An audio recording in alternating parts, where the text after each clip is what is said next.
If your brain talks to a phone, could a stranger ever listen, or worse, interfere? Start with a simple image. A tiny chip the size of a coin sits under the skull and helps a person move a cursor with thought. That coin connects to a controller, a phone, and sometimes cloud servers. The moment we link brain signals to networks, the conversation shifts from medicine to cybersecurity. This video walks the whole path, shows real risks, and explains practical protections. First, what exactly are these implants and BCIs? Neural implants and brain-computer interfaces read or stimulate neural activity to restore function. Think cochlear implants for hearing, deep brain stimulators for Parkinson's tremor, and intracortical arrays that let people type without moving. Some devices sit inside the skull. Others sit on the scalp or the spinal cord. Clinics use them for therapy. Researchers use them to decode movement or speech. Now imagine those devices paired with apps and clouds and why that pairing matters next. BCIs operate in two core modes, recording and stimulation. Recording senses spikes or local field potentials and converts them into digital signals for decoding. Stimulation delivers controlled pulses to modulate circuits and reduce symptoms. Researchers train decoders on task-specific data, moving a cursor, producing a word, or gripping a robotic hand. Those decoders are noisy and individual. That limits what you can read, but it doesn't remove privacy risks, which brings us to the signal's journey. Map a brain signal like this. Neuron activity hits electrodes. An implant amplifies and digitizes it. A wireless link transfers bytes to a controller. A phone or base station stores or forwards data, and cloud services host decoding models. Hospitals and clinician consoles join the chain for setup and monitoring. Each hop is an interface, and each interface is a potential attack surface. Let's break down the security goals that must hold across this chain. Security rests on three pillars: confidentiality, integrity, and availability. Confidentiality keeps neural data private. Integrity ensures therapy and models haven't been altered. Availability guarantees the implant and services work when needed. For a pacemaker, this matters. For neural implants, it matters even more because signals can reveal health, mood, or intention patterns. Protecting all three simultaneously poses unique engineering challenges. Next, why neural data feels uniquely sensitive compared to other sensor streams. Neural data is not a simple heart rate. It can carry signatures of seizures, depression, or cognitive load. Even if current decoders can't read inner monologues, they can infer task intentions and health markers. That makes leaks potentially stigmatizing or commercially valuable. The worry spikes when devices sync with apps or clouds. So can a hacker actually read your thoughts? The short answer is no. Not broadly, but they can access data and interfere. Let's separate hype from realistic threats. Break the realistic threats into three categories: data exfiltration, command or parameter tampering, and denial of service. Data exfiltration steals sensitive records. Tampering changes stimulation or decoder parameters. Denial of service blocks therapy or drains battery life. None of these look like movie-style mind control, but they can cause harm, distress, or loss of privacy. In the next scenes, we'll unpack each threat with concrete examples and real-world parallels. Data exfiltration often happens via misconfigured clouds or weak mobile apps. Imagine an unprotected backup bucket exposing months of neural telemetry. That data could reveal seizure timing or therapy adherence. Apps that cache raw signals on a phone can leak if the device is compromised. The practical harm ranges from embarrassment to denial of insurance. Protecting cloud storage and mobile code paths matters more than flashy defenses. Next, we'll examine tampering and why it can be dangerous. Command and parameter tampering targets integrity. If an attacker changes stimulation amplitude or a decoder's weights, therapy efficacy can drop or side effects can appear. Devices mitigate this with hardware limits and signed updates, but weak authentication can bypass those controls. Imagine an attacker pushing unauthorized firmware or swapping a clinician account. The good news: modern devices can enforce cryptographic signing and role separation. Still, attackers often exploit the weakest link, which we'll cover next with availability threats. Denial of service is more mundane but painful. Jamming wireless links, draining batteries with repeated pair attempts, or blocking update servers can interrupt therapy. A patient who depends on stimulation could face distress if a device goes offline. Hospitals have also seen devices become unreachable after network changes or outages. Designing resilient cons and fallback modes prevents these scenarios. Before we dive into prevention, let's learn from cybersecurity lessons already proven in other medical devices. Security researchers exposed vulnerabilities in insulin pumps and pacemakers years ago. Those findings forced industry changes. Secure development, patching policies, and regulatorial guidance from the FDA. Agencies like CISA and standards like NIST have built playbooks for device security. Neural implants share those foundations, but they add extra sensitivity and real-time safety requirements. Learning from those past incidents helps us design implants that resist similar attacks. Next, the emerging field of neurosecurity is taking shape around these issues. Neurosecurity blends neuroscience, cybersecurity, medical safety, and ethics. Universities run cross-disciplinary teams testing implants. Policymakers debate neuro rights and privacy laws. Chile passed early neuro rights legislation, and organizations like IIEE and OECD are building norms. Mid-video recap: implants read or stimulate.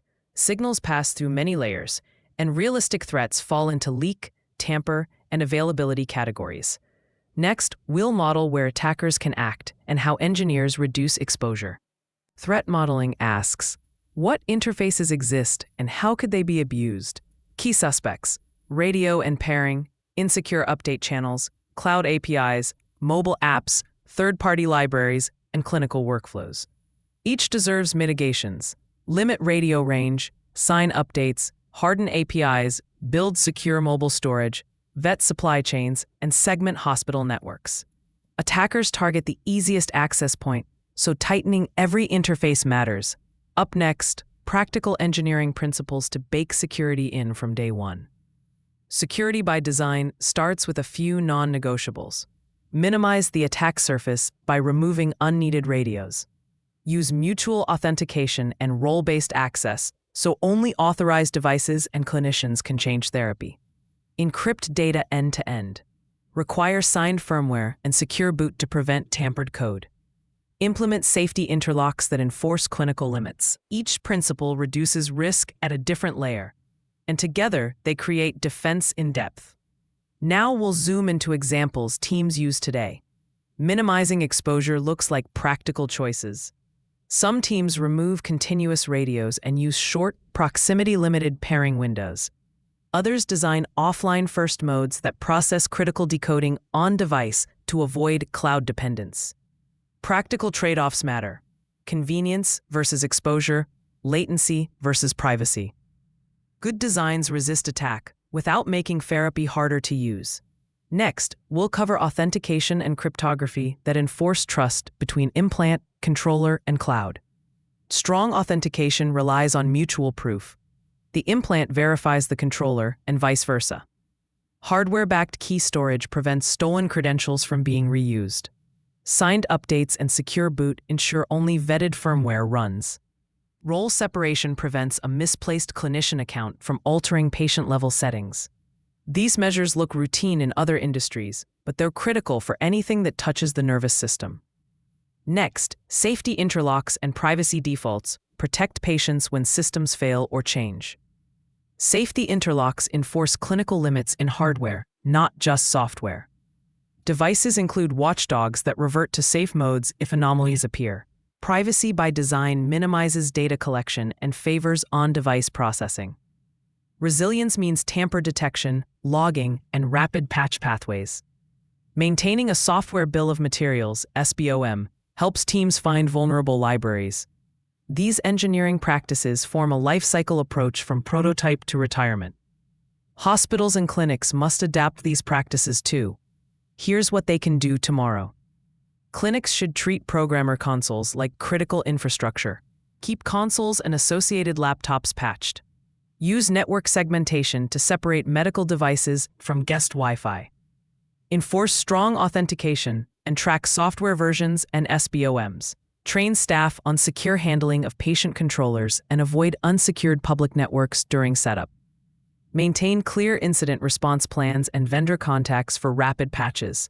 These practices are low cost and high impact. Now, what can patients and caregivers do today? Patients can take simple, practical steps. Keep external controllers and therapy apps updated. Treat controllers like a wallet, don't leave them unattended. Use strong phone passcodes and biometric locks. Avoid public Wi-Fi for therapy tasks, prefer cellular. Turn on privacy settings and limit data sharing to what you understand.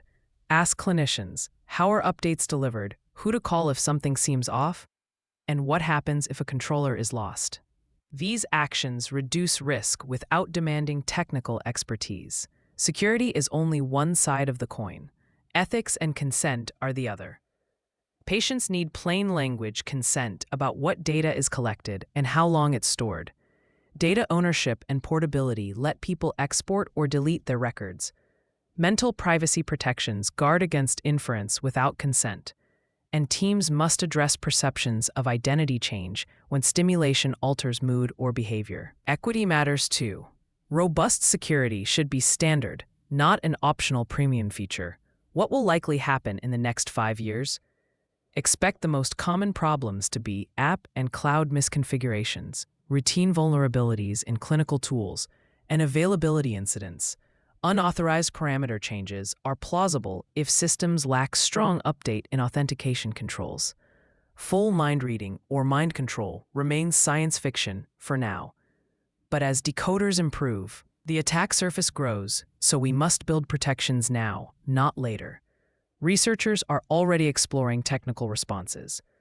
Researchers pursue several promising defenses, shrinking wireless exposure and using short authenticated sessions, pushing decoding to trusted hardware on device, and training models with federated learning to avoid raw data centralization. Labs run red team exercises and formal verification to prove certain failures can't happen. These technical paths reduce risk, but they require investment and regulation to scale. That leads to the policy and standards landscape shaping industry behavior next. Regulators and standards bodies are catching up. The FDA requires cybersecurity planning and post-market patching. NIST provides frameworks to manage risk. International groups push neurorights and privacy norms. Consistent moves across regions will raise baseline security, so safety isn't optional. Companies that follow these roadmaps will lower risk for patients and clinicians alike. So what should companies, clinicians, and regulators do right now to keep neurotech safe and trustworthy? Actionable roadmap. Design security into devices from day one. Require signed firmware and hardware-backed keys. Minimize radios and default pairings. Encrypt neural data in transit and at rest. Maintain SBOMs and rapid patch programs. Segment clinical networks and train staff. Give patients clear consent and simple privacy controls. Those steps are practical and proven. We're at a choice point. Build neurotech that earns trust or risk losing it. And that decision shapes who benefits from these life-changing tools.